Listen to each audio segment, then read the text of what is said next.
Good evening.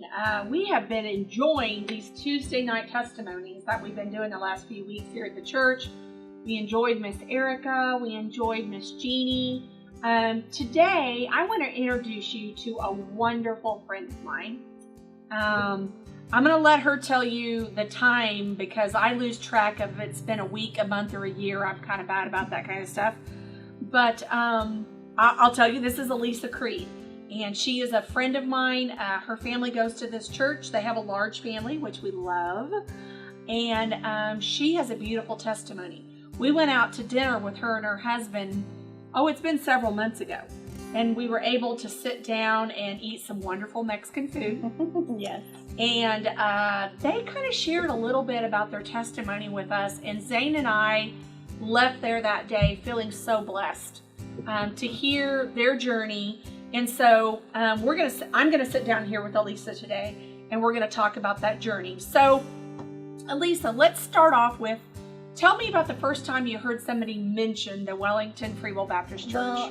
Well, our daughter Amber, our oldest daughter, she went with Briar and her best friend Shelby, and they attended a few times. Okay. To the youth group. Okay. And she came home and she was like, "Mom, you guys got to try Free Will Baptist Church." And but we were like, we've heard that it's a cult or crazy people go there, yeah. And a lot of drug people go there, yeah. And so we were like, no, we're not gonna try that out. And so we didn't.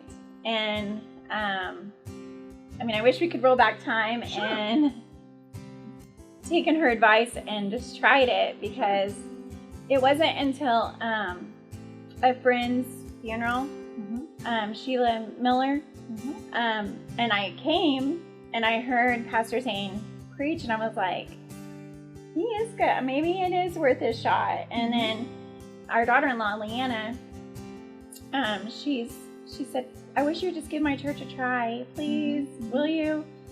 And so her and I came one Sunday, and I was like, it's really not what you think it is. As soon as we came in, everybody greeted us, everyone was friendly, and of course Pastor Zane's like, "Oh, I just love you guys," and I was like, he says that, but he doesn't even know us. Right.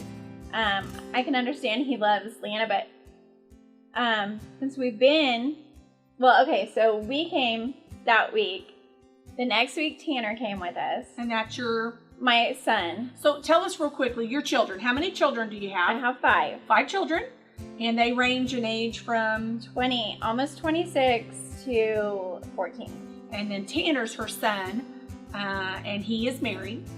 Hey, can I back up for 1 second? Yeah. So when she was talking about at Fab's that day that we talked, she was telling about, we would drive by your church and like, that's the crazy church. And that's where people that have done drugs and all that stuff go to that church. And since then, Elisa and I have talked a lot of times about, yeah, we do.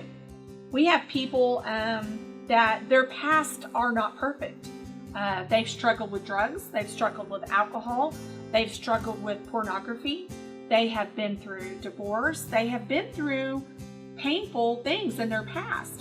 And so that's what Elisa was seeing and hearing around town, that the people that go to that church, that's the kind of people they were. And I didn't even think about, that's the kind of person I am too. Right. Because, the Bible does say that, it mentions alcohol in it, sure. In there, so you're like, well, it's in the Bible. Mm-hmm. But then once you read the Bible more, mm-hmm. it says that drunkenness is a sin. Sure. And so, but I didn't know that then. Sure. Yeah, right. So I interrupted her. I'm sorry. You were at the point of talking about you and your daughter-in-law first came mm-hmm. after attending a funeral here of a friend that had passed. And you came to the funeral and you're like, I think that's worth going and at least hearing what he has to say. So then you and Leanna came that first Sunday. Then what happened? Then the next Sunday, my son Tanner came. Okay. And then each week, everyone started coming, even my mom. Mm-hmm. And the first time she was like, I liked it because Pastor Zane's loud enough that I can hear him because she has a hearing problem. And, but I don't really want to be Baptist. Okay. And I was like, well, fine. Mm-hmm. And, but the funny thing is I got kind of offended by, why don't you want to come to our church? Right. Well, and don't you think, I don't know, Elisa, I'd love for everybody to hear. One thing that I feel like our church doesn't try to push is when you walk in the door, we don't want to know where you used to go to church or your background or if you've been out of church for a long time or whether you were Baptist or Methodist or Presbyterian. That's not the point. We're trying to see people won to Christ. And I hope that's what comes across. That first Sunday, I don't remember what the message was.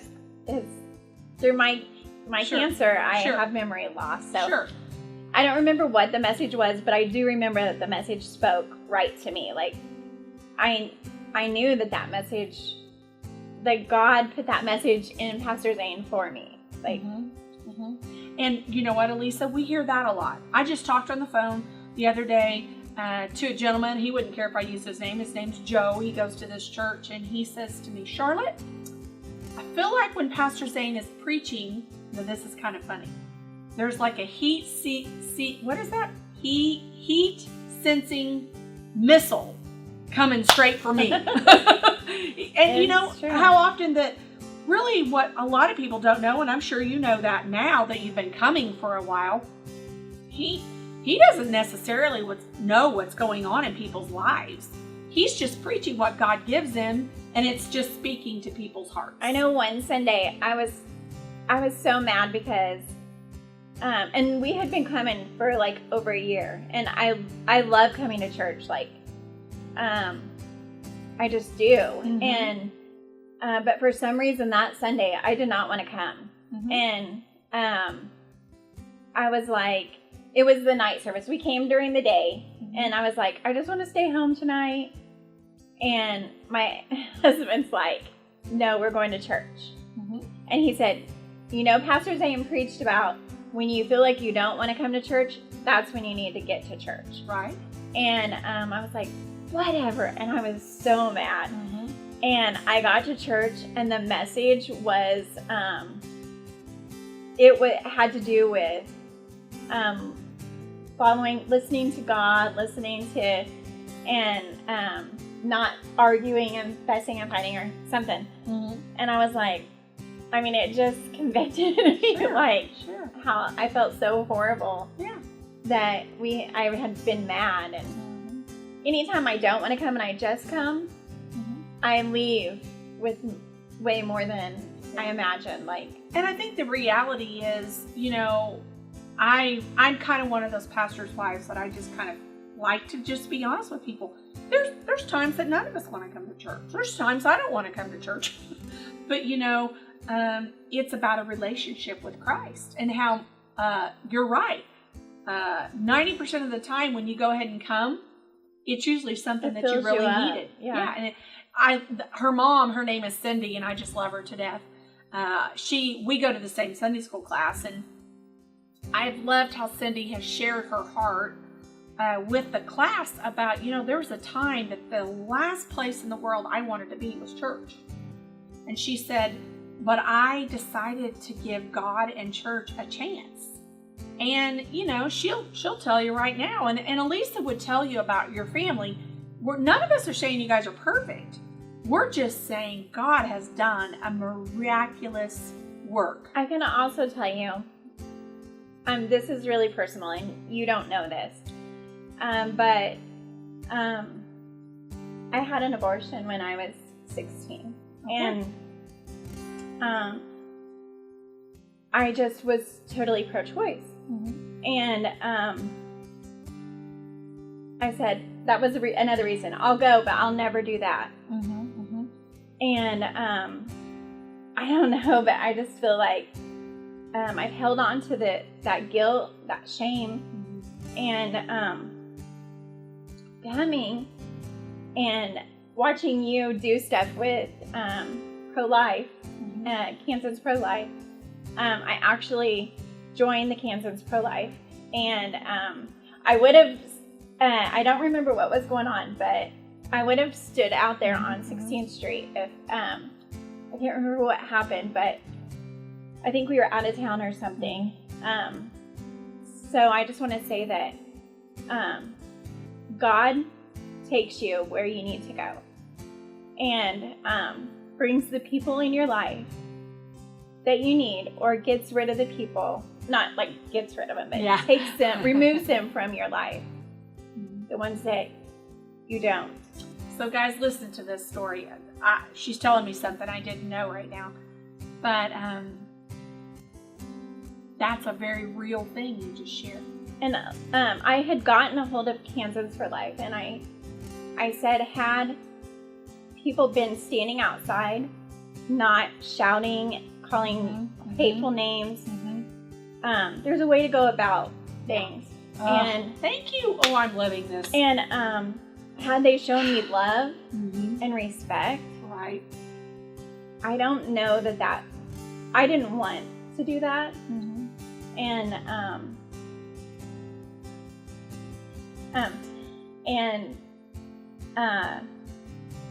I just feel like had love been shown, it would have went a different way. See, this interview is taking it's the way God wants it to go. But, you know, it's not a secret. Everyone has always known that I am pro-life. I'm proudly pro-life.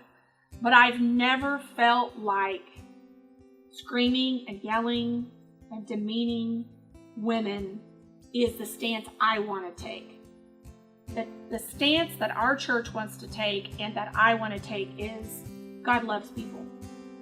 And there are women that have made mistakes in the past that they wish they could go back and change.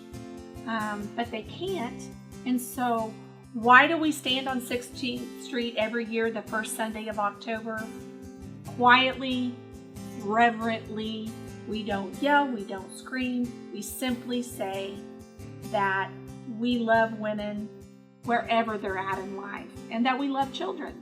And this is such a beautiful testimony of what Elisa's not aware of. Is there's other women in our church that have had abortions in their past that have talked to me and said, that's something that I wish would have never happened, but it did. And I am now a living example of how Christ can change a person's heart.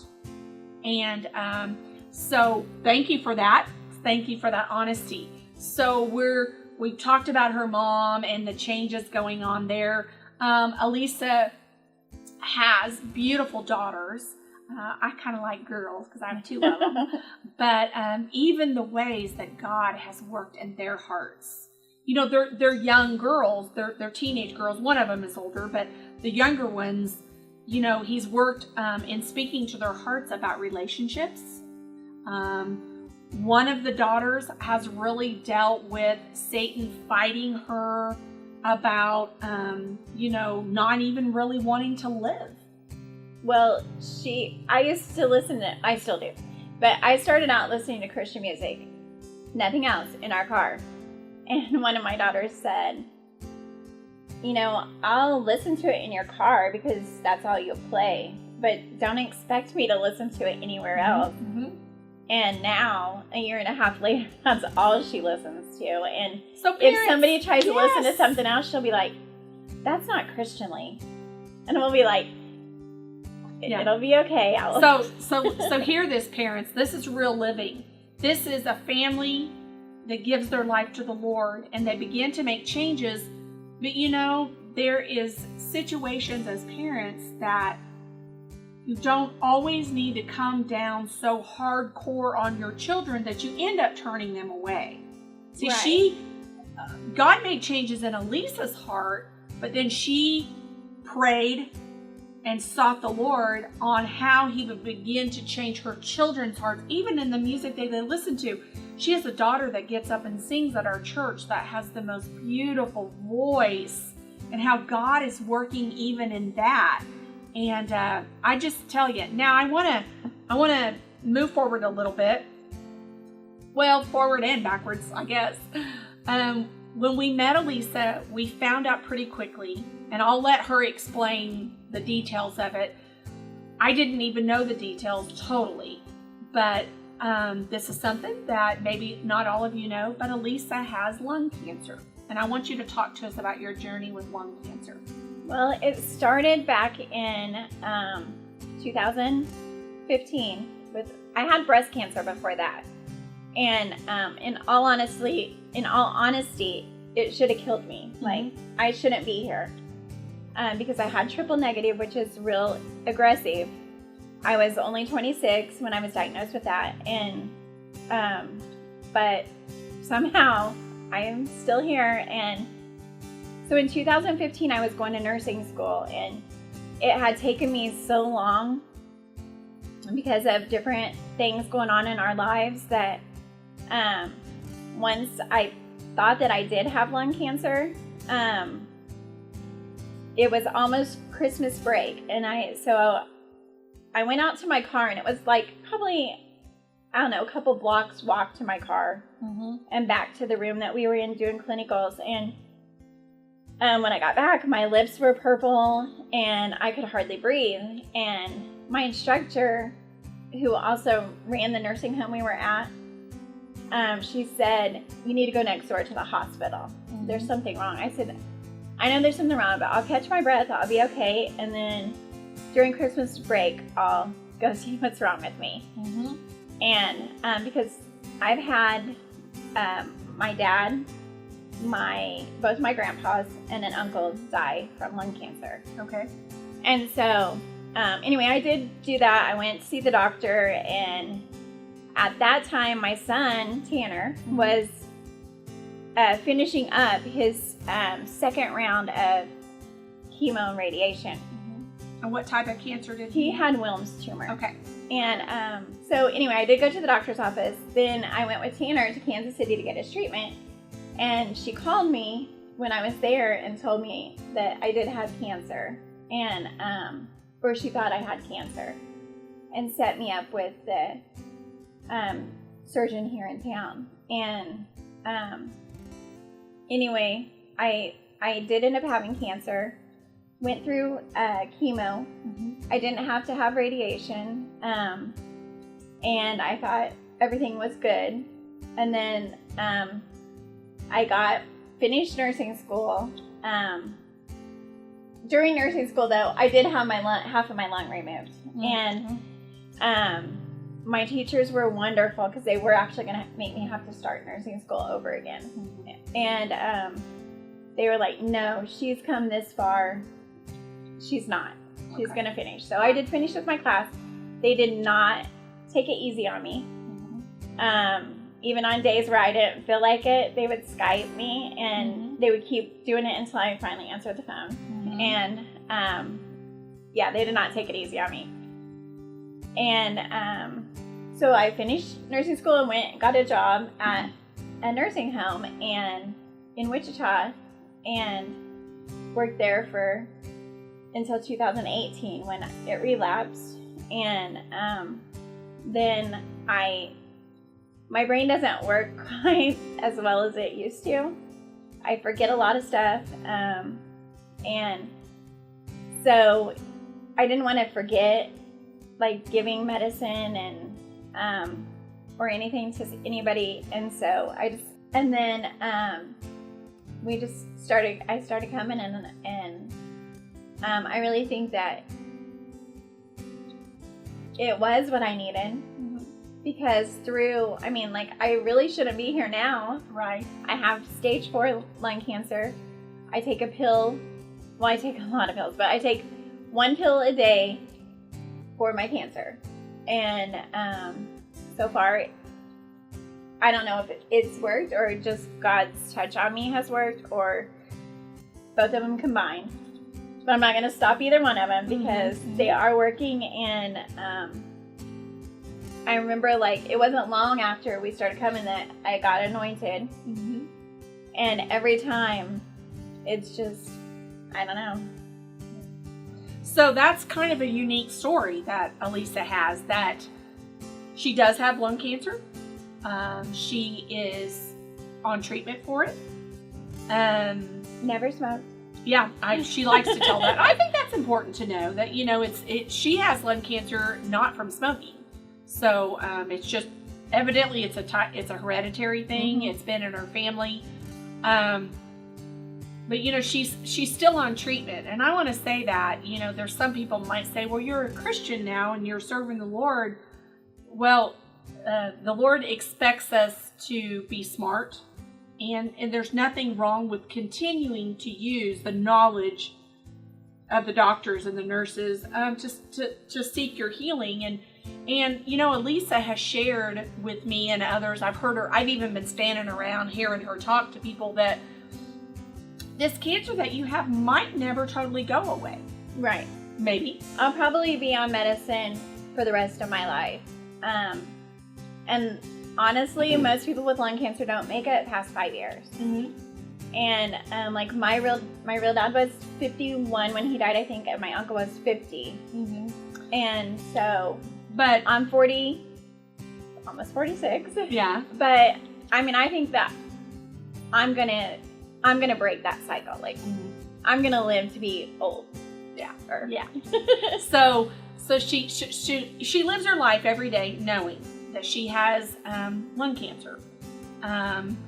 But she's given her life to the Lord, and she takes her treatment like she's supposed to.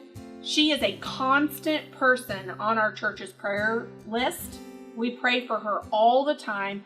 Every time we have a prayer vigil, and we have them quite a bit, somebody, by the time I arrive at the vigil, her name is already up there. Somebody has written Elisa Creed down on that, and so we pray for her constantly.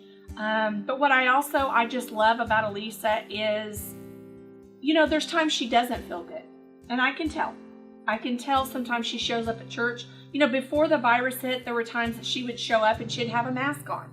She was trying to protect herself. During the flu season a lot, she wore a mask. And I could even tell, even behind the mask, that she wasn't really feeling that great. And there's times she does stay home, and that's okay. That's okay too. But she really strives to still enjoy life. My big thing is like, can I get I have some scriptures that. Yes, like absolutely. My big thing is thanking God for the trials and tribulations that He does put me through. Because if it wasn't for those, I wouldn't know. If I didn't have the lows, I wouldn't know my highs. Like, life could always be worse. Like, I mean, I have cancer, but I'm alive. I'm missing half my lung, but I'm still breathing. And so I am thankful. But I know, like at the women's retreat, when you sang through it all, there's I've had tears and sorrows. I've had questions for tomorrow. There's been times I didn't know right from wrong. But in every situation, God gave me blessed consolation that my trials come to only make me strong. And I mean, it's true. Like, if I didn't have my lowest lows, I wouldn't have came to church. I wouldn't have found God, and I wouldn't have known that if I die, as soon as we're done, if I die, I know where I'm going. And I just hope that I've led my kids there too. Like, to me, if my kids don't make it, then I've done everything wrong. Everything. But I believe this is what I believe in faith. In faith, I believe that Elisa's going out with the rest of us in the rapture. But like she has just shared, God brought you to a place in life to lead your family to a place that they could find Christ. Her son Tanner and her daughter-in-law are now working in our children's ministries, and her family has just turned upside down in a positive way. And so I just felt like today was an important day to share. We're going to start wrapping up at this point, but I wanted Elisa to hear for you guys to hear Elisa's story. And there's a lot of different, parts of your story that I think are so inspiring. And so I just want to say thank the Lord for Elisa and Jerry Creed and their entire family, for your mom, Cynthia. And God has certainly, Elisa has said before, I'm so thankful for the blessing of this church. I want to thank God for the blessing of sending your family to us. We love you. We love you guys. Thank you.